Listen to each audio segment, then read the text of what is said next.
I'm 150 feet down an illegal mine shaft in Ghana. The air is thick with heat and dust, and it's hard to breathe. I can feel the brush of sweaty bodies passing me in the darkness, but I can't see much else. I hear voices talking, but mostly the shaft is this cacophony of men coughing and stone being broken with primitive tools. Like the others, I wear a flickering, cheap flashlight tied to my hair with this elastic, tattered band, and I can barely make out the slick tree limbs holding up the walls of the 3-foot square hole dropping hundreds of feet into the earth. When my hand slips, I suddenly remember a miner I had met days before who had lost his grip and fell countless feet down that shaft. As I stand talking to you today, these men are still deep in that hole, risking their lives without payment or compensation, and often dying. I got to climb out of that hole, and I got to go home. But they likely never will because they're trapped in slavery. For the last 28 years, I've been documenting indigenous cultures in more than 70 countries on 6 continents. And in 2009, I had the great honor of being the sole exhibitor at the Vancouver Peace Summit.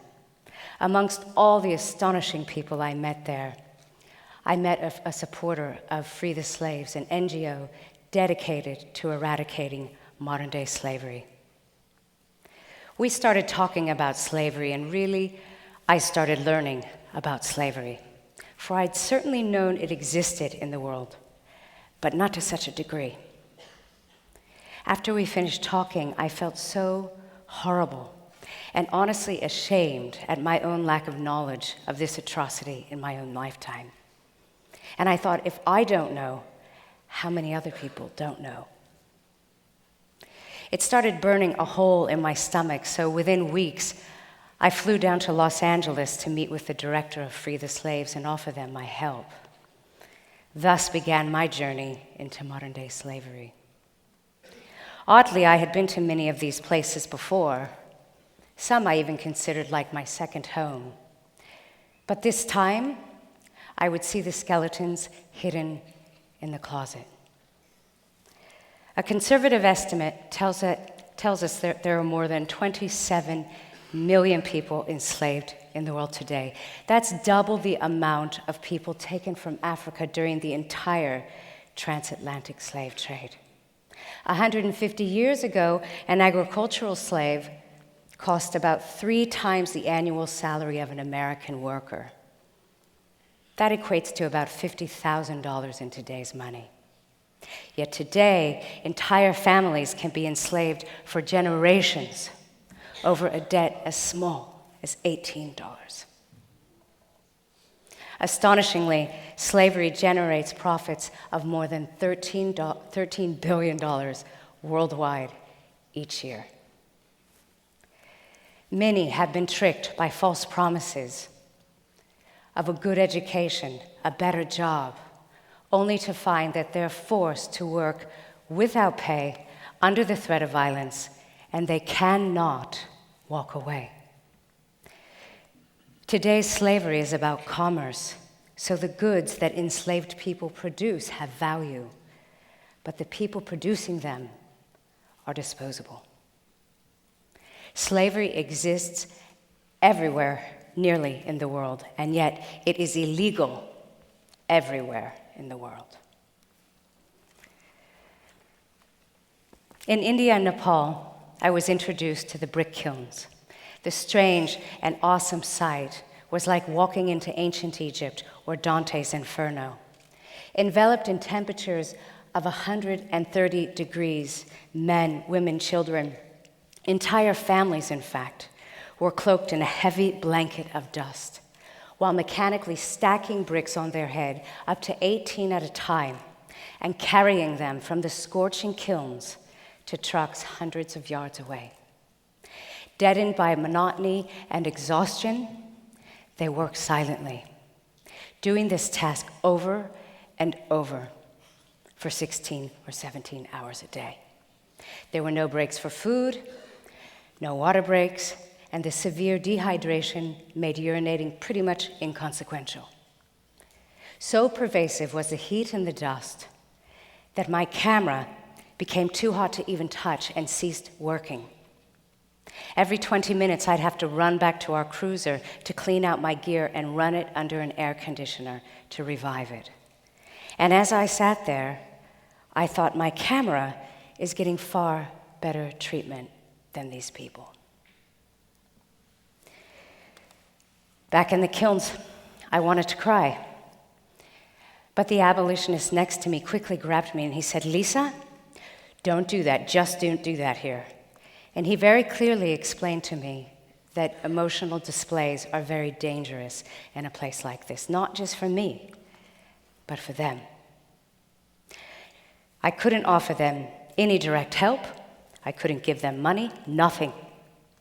I wasn't a citizen of that country. I could get them in a worse situation than they were already in. I'd have to rely on Free the Slaves to work within the system for their liberation, and I trusted that they would. As for me, I'd have to wait until I got home to really feel my heart break. In the Himalayas, I found children carrying stone for miles down mountainous terrain to trucks waiting at roads below. The big sheets of slate were heavier than the children carrying them, and the kids hoisted them from their heads using these handmade harnesses of sticks and rope and torn cloth. It's difficult to witness something so overwhelming. How can we affect something so insidious, yet so pervasive? Some don't even know they're enslaved, people working 16, 17 hours a day without any pay. Because this has been the case all their lives. They have nothing to compare it to. When these villagers claimed their freedom, the slaveholders burned down all of their houses. I mean, these people had nothing, and they were so petrified, they wanted to give up. But the woman in the center rallied for them to persevere, and abolitionists on the ground helped them get a quarry lease of their own, so that now they do the same back-breaking work, but they do it for themselves, and they get paid for it, and they do it in freedom.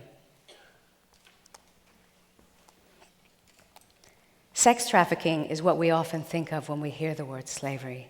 And because of this worldwide awareness, I was warned that it would be difficult for me to work safely within this particular industry. In Kathmandu, I was escorted by women who had previously been sex slaves themselves. They ushered me down a narrow set of stairs that led to this dirty, dimly fluorescent lit basement. This wasn't a brothel per se, it was more like a restaurant.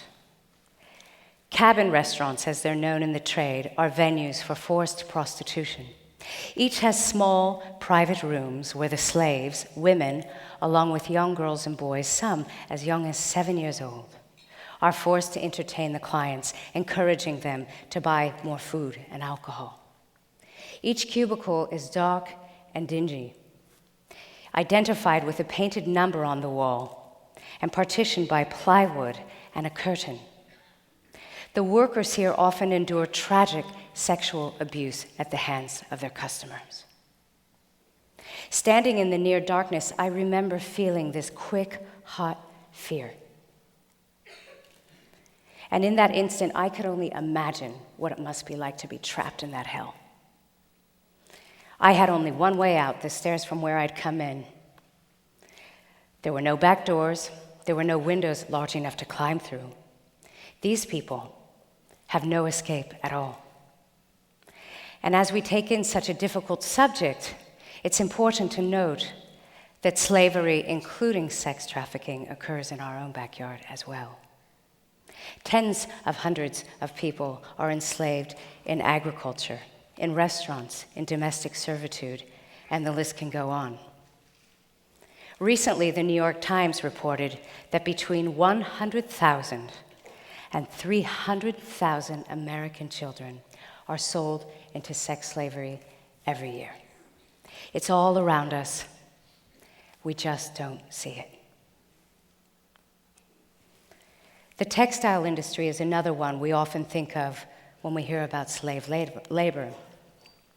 I visited villages in India where entire families were enslaved in the silk trade. This is a family portrait. The dyed black hands are the father, while the blue and red hands are his sons.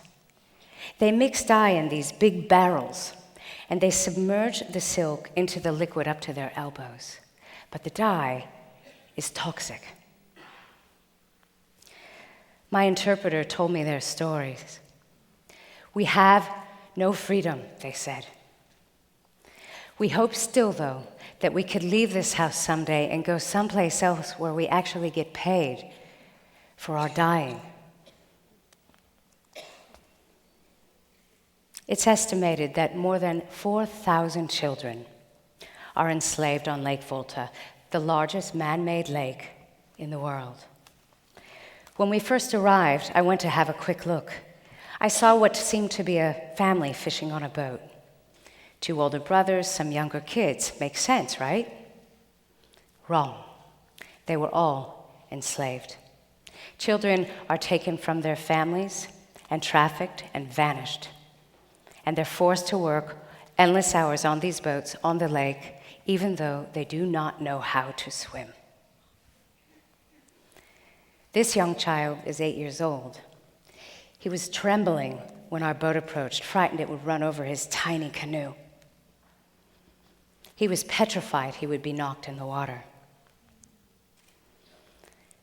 The skeletal tree limbs submerged in Lake Volta often catch the fishing nets, and weary, frightened children are thrown into the water to untether the lines. Many of them drown.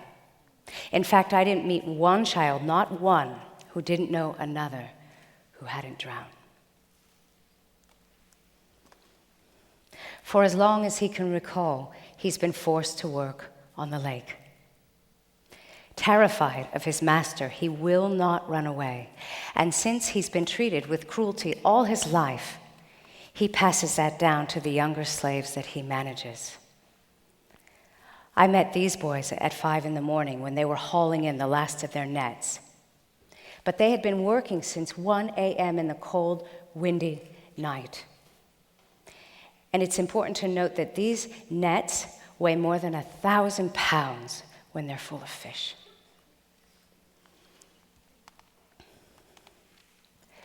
I want to introduce you to Kofi. Kofi was rescued from a fishing village. I met him at a shelter where Free the Slaves rehabilitates victims of slavery. Here he's seen taking a bath at the well, pouring big buckets of water over his head. And the wonderful news is, as you and I are sitting here talking today, Kofi has been reunited with his family. And what's even better, his family has been given tools to make a living and to keep their children safe. Kofi is the embodiment of possibility. Who will he become? Because someone took a stand and made a difference in his life. Driving down a road in Ghana with partners of Free the Slaves, a fellow abolitionist on a moped suddenly sped up to our cruiser and tapped on the window. He told us to follow him down a dirt road into the jungle. At the end of the road, he urged us out of the car and told the driver to quickly leave. Then he pointed toward this barely visible footpath, and he said, this is the path, go. As we started down the path, we pushed aside the vines blocking the way, and after about an hour of walking in, found that the trail had become flooded by recent rains. So I hoisted the photo gear above my head as we descended into these waters up to my chest. After another 2 hours of hiking, the windy trail abruptly ended at a clearing. And before us was a mass of holes that could fit into the size of a football field. And all of them were full of enslaved people laboring. Many women had children strapped to their backs while they were panning for gold, wading in water, poisoned by mercury. Mercury is used in the extraction process. These miners are enslaved in a mine shaft in another part of Ghana. When they came out of the shaft, they were soaking wet from their own sweat. I remember looking into their tired, bloodshot eyes, for many of them had been underground for 72 hours. The shafts are up to 300 feet deep, and they carry out heavy bags of stone that later will be transported to another area where the stone will be pounded so that they can extract the gold. At first glance, the pounding site seems full of powerful men. But when we look closer, we see some less fortunate, working on the fringes, and children too. All of them are victim to injury, illness, and violence.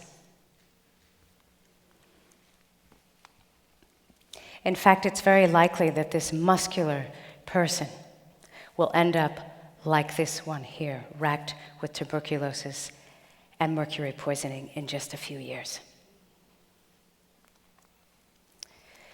This is Manuru. When his father died, his uncle trafficked him to work with him in the mines.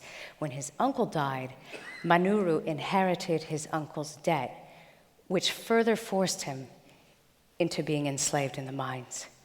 When I met him, he had been working in the mines for 14 years.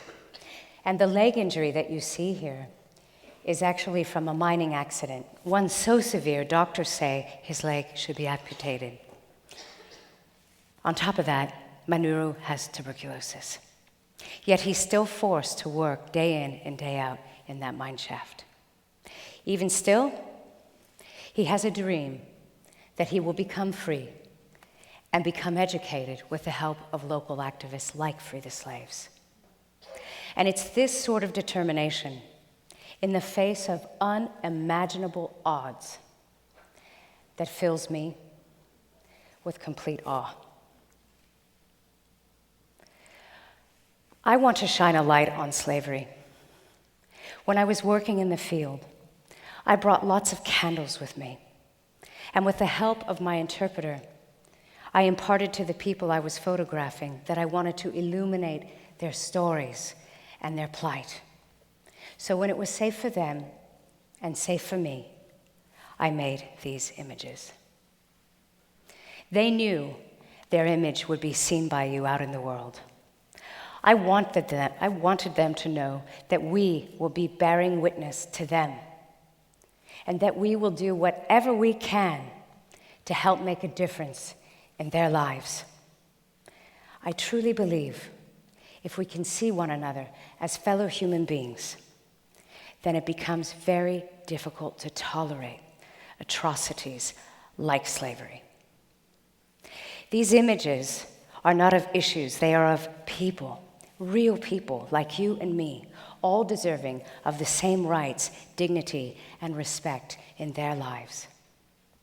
There is not a day that goes by that I don't think of these many beautiful, mistreated people I've had the tremendous honor of meeting. I hope that these images awaken a force in those who view them, people like you. And I hope that force will ignite a fire, and that fire will shine a light on slavery. For without that light, the beast of bondage can continue to live in the shadows. Thank you very much.